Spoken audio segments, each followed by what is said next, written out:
Sir ಯಾವ್ದು ಕೊಟ್ಟಿದ್ದೀರಿ ನೋಡಿ, ಲಾಕ್ಡೌನಲ್ಲಿ ಕೊಟ್ಟಿದ್ದೀರಿ. ಹಾಂ ಸರ್. ಲಾಕ್ಡೌನ್ಕಿಂತ ಮುಂದೆ ಒಂದು ಕೊಟ್ಟಿದ್ದೀರಾ, ಲಾಕ್ಡೌನ್ಕಿಂತ ಹಿಂದೆ ಒಂದು ಕೊಟ್ಟಿದ್ದೀರಾ? ಏನಕ್ಕೆ ಹಾ, ಅಪ್ಲಿಕೇಶನ್ ಕೊಟ್ಟಿದ್ದೀರಾ? ಲಾಕ್ಡೌನ್ ಅಂದರೆ ಲಾಕ್ಡೌನಲ್ಲಿ ಏನು ಸರ್?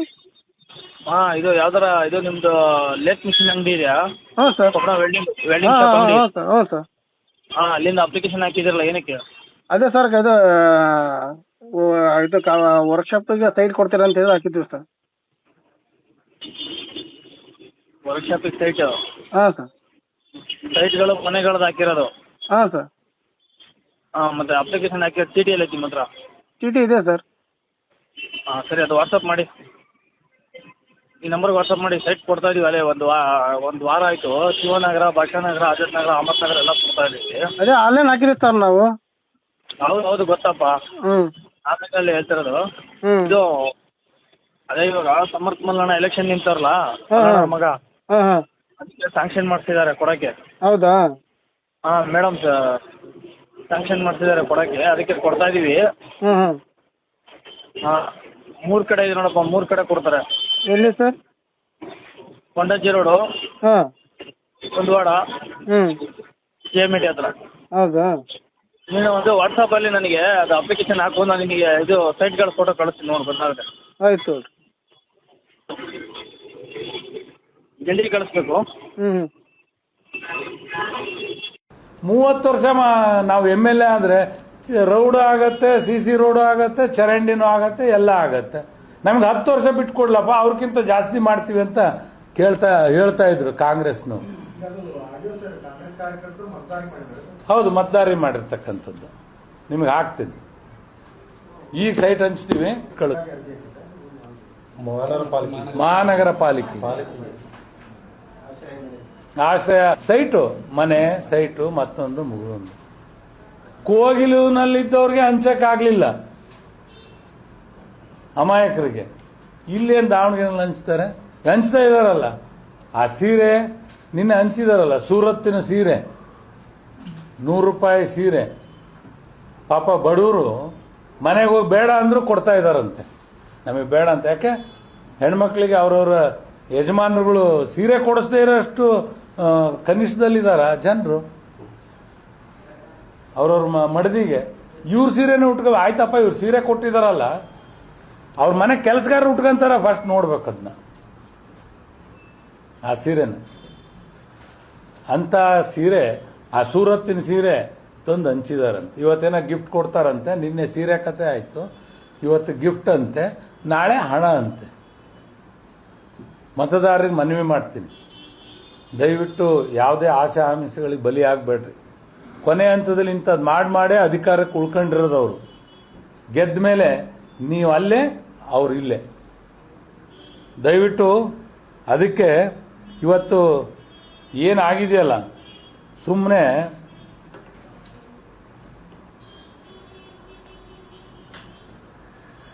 ಇವತ್ತು ಕಾಂಗ್ರೆಸ್ನ ನಾಯಕರುಗಳು ಎಂಥ ಪರಿಸ್ಥಿತಿ ಬಂದು, ಗ್ಯಾರಂಟಿ ವರ್ಕ್ ಆಗ್ತಾ ಇಲ್ಲ, ಗಲಿ ಗಲಿ ತಿರುಗ್ತಾ ಇದ್ದಾರೆ ಓಟ್ಗೋಸ್ಕರ.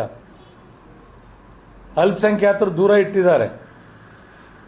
ಬೆಂಗಳೂರಿಂದ ಬಂದು ಕಾಂಗ್ರೆಸ್ಗೆ ಬಿಟ್ಟು ಯಾರಿಗಾರು ಕೊಡ್ರಿ ಅಂತ ಹೇಳ್ತಾ ಇದ್ದಾರೆ ಅಲ್ಪಸಂಖ್ಯಾತರ ನಾಯಕರುಗಳು.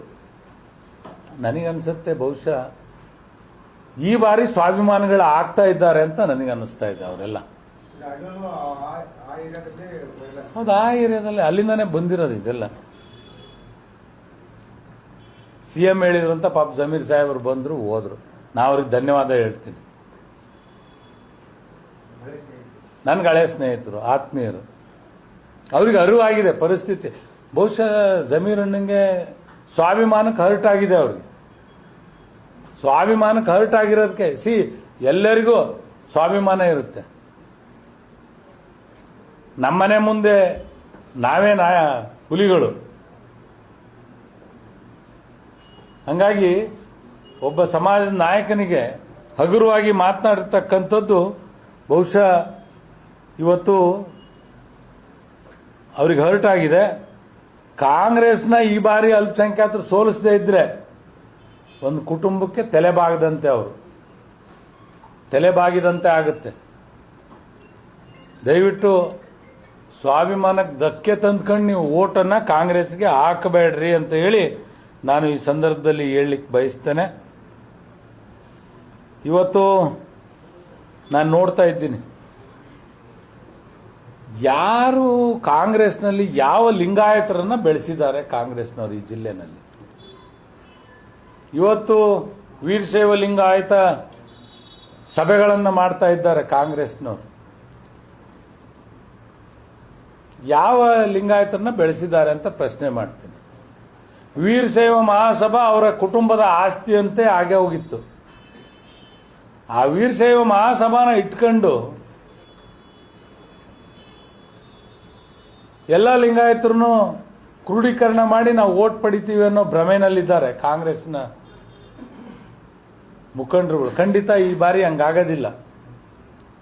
ಲಿಂಗಾಯತರಿಗೂ ಸ್ವಲ್ಪ ಬುದ್ಧಿ ಬಂದಿದೆ. ನಾವೆಲ್ಲ 2A ಮೀಸಲಾತಿ ಹೋರಾಟ ಮಾಡಿದಂಥ ಸಂದರ್ಭದಲ್ಲಿ ಲಿಂಗಾಯತ, ವೀರಶೈವ ಲಿಂಗಾಯತ ಎಲ್ಲ ಒಳಪಂಗಡಗಳಿಗೆ ಕೇಂದ್ರ ಸರ್ಕಾರದ OBC ಸ್ಥಾನಮಾನಗಳು ಸಿಗಬೇಕು, ಸವಲತ್ತು ಸಿಗಬೇಕು ಅಂತೇಳಿ ಸರ್ಕಾರಕ್ಕೆ ಪದೇ ಪದೇ ಮನವಿ ಮಾಡಿದ್ವಿ. ಶಿಫಾರಸು ಮಾಡ್ರಿ, ಅಷ್ಟೇ ನಿಮ್ಮ ಕೆಲಸ. ಕೇಂದ್ರ ಸರ್ಕಾರಕ್ಕೆ ಶಿಫಾರಸು ಮಾಡಲೇ ಇಲ್ಲ. ಲಿಂಗಾಯತರು ಅಂದ್ರೆ ಕಾಂಗ್ರೆಸ್ನಲ್ಲಿ ಕನಿಷ್ಠ. ಬೆಳಗಾವಿನಲ್ಲಿ ನಾವು 2A ಮೀಸಲಾತಿಗಾಗಿ ಮಾಡು ಇಲ್ಲ ಮಡಿ ಅಂತಿಮ ಹೋರಾಟ ಮಾಡಿದಂಥ ಸಂದರ್ಭದಲ್ಲಿ ಸುವರ್ಣಸೌಧದ ಮುಂದೆ ನಮ್ಮ ಸ್ವಾಮೀಜಿಗಳಿಂದ ಹಿಡಿದು ಸಮಾಜದ ಹೋರಾಟಗಾರರಿಗೆ ಲಾಠಿ ಇಟ್ಕೊಡ್ತು ಈ ಸರ್ಕಾರ. ಅದನ್ನ ಯಾವತ್ತೂ ಕೂಡ ಜೀವನ ಪರ್ಯಂತ ನಾವು ಮರೀಲಿಕ್ಕೆ ಸಾಧ್ಯ ಇಲ್ಲ. ಸಿದ್ದರಾಮಯ್ಯನವ್ರಿಗೆ ಅವರ ಮಂತ್ರಿಮಂಡಲದಲ್ಲಿ ಇರ್ತಕ್ಕಂಥವ್ರು ಹೋಗಿ ಮನವಿ ಮಾಡಿದ್ರು. ಒಂದು ಬಾರಿ ಬಂದು ಮನವಿಯನ್ನು ಸ್ವೀಕಾರ ಮಾಡಿ ಅವರಿಗೆ ಸವಲತ್ತನ್ನು ಕೊಡಲಿಕ್ಕೆ ನಾವೆಲ್ಲ ಪ್ರಯತ್ನ ಮಾಡೋಣ ಅಂದ್ರು. ಸಿದ್ದರಾಮಯ್ಯ ನಡ್ರಿ, ಆ ಲಿಂಗಾಯತರು ತಗೊಂಡು ಏನು ಮಾಡೋದು, ನಾನೆಲ್ಲ ಹೊಡೆದಾಕ್ರಿ ಅಂತ ಪೊಲೀಸರಿಗೆ ಆದೇಶ ಮಾಡಿ ನಮ್ಮನ್ನೆಲ್ಲ ಲಾಠಿ ಇಟ್ಕೊಟ್ಟು ಛಿದ್ರ ಮಾಡಿದ್ರು, ಕೇಸ್ ಹಾಕಿದ್ರು. ಕೊನೆಗೆ ಕೋರ್ಟ್ ಕಟಕಟೆ ಹತ್ತಿ ನಾವು ಒಂದು ಎನ್ಕ್ವೈರಿ ಕಮಿಷನ್ ಅನ್ನ ನೇಮಕ ಮಾಡಿಸ್ಬೇಕಾಯ್ತು. ಇವತ್ತಿಗೂ ಕೂಡ ನಾವೆಲ್ಲ ಕಮಿಷನ್ ಮುಂದೆ ಹೋಗಿ ಹೇಳಿಕೆಗಳನ್ನ ಕೊಡ್ತಾ ಇದ್ದೀವಿ. ಇವರಿಗೆ ವೀರಶೈವ ಲಿಂಗಾಯತರು ಈ ಸರ್ಕಾರಕ್ಕೆ ಚುನಾವಣೆ ಮಾಡ್ತಕ್ಕಂಥ ಸಂದರ್ಭದಲ್ಲಿ ನಾವು ವೋಟ್ ಕೊಡಬೇಕಾ?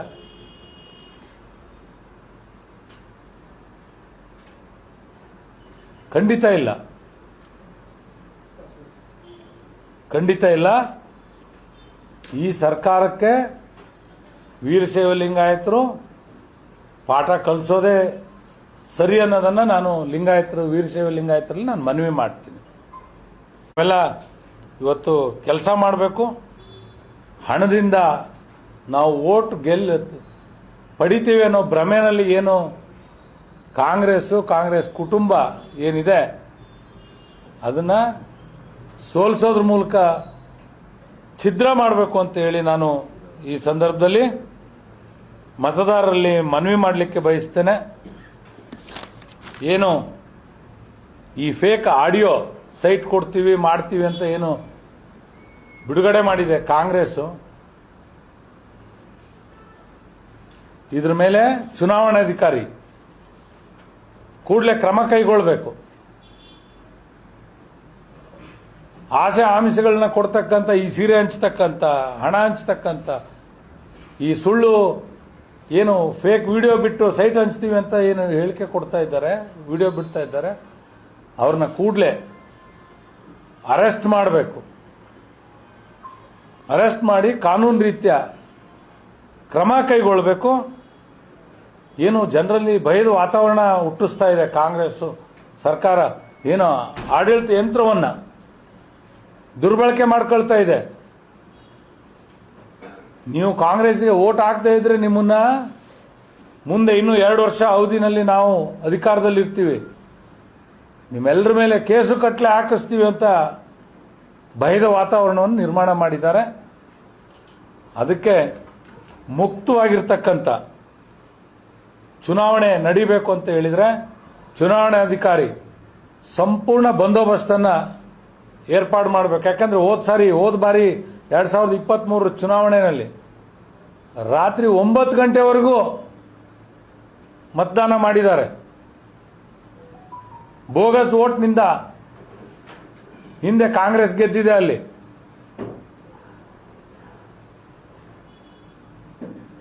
ಹಾಗಾಗಿ ಅದನ್ನ ತಡಿಲಿಕ್ಕೆ, ನ್ಯಾಯಸಮ್ಮತವಾದ ಫ್ರೀ ಅಂಡ್ ಫೇರ್ ಎಲೆಕ್ಷನ್ ಮಾಡಲಿಕ್ಕೆ ಸಂಪೂರ್ಣ ಬಂದೋಬಸ್ತನ್ನು ಮಾಡಿ ಮತದಾರರನ್ನು ಮಾತ್ರ ಮತಗಟ್ಟೆಗೆ ಕಳಿಸುವಂತಹ ವ್ಯವಸ್ಥೆ ಚುನಾವಣಾಧಿಕಾರಿ ಮಾಡಬೇಕು ಅಂತ ಹೇಳಿ ನಾನು ಒತ್ತಾಯ ಮಾಡಲಿಕ್ಕೆ ಬಯಸ್ತೇನೆ. ಏನು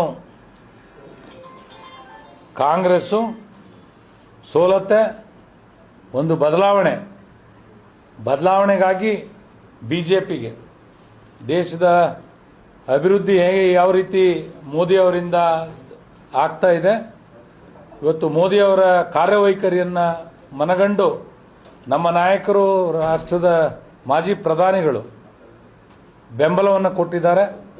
ಅದೇ ರೀತಿ ನಮ್ಮ ನಾಯಕರು ಕುಮಾರಣ್ಣವರು ಬಂದು ಪ್ರಚಾರ ಮಾಡಿದ್ದಾರೆ.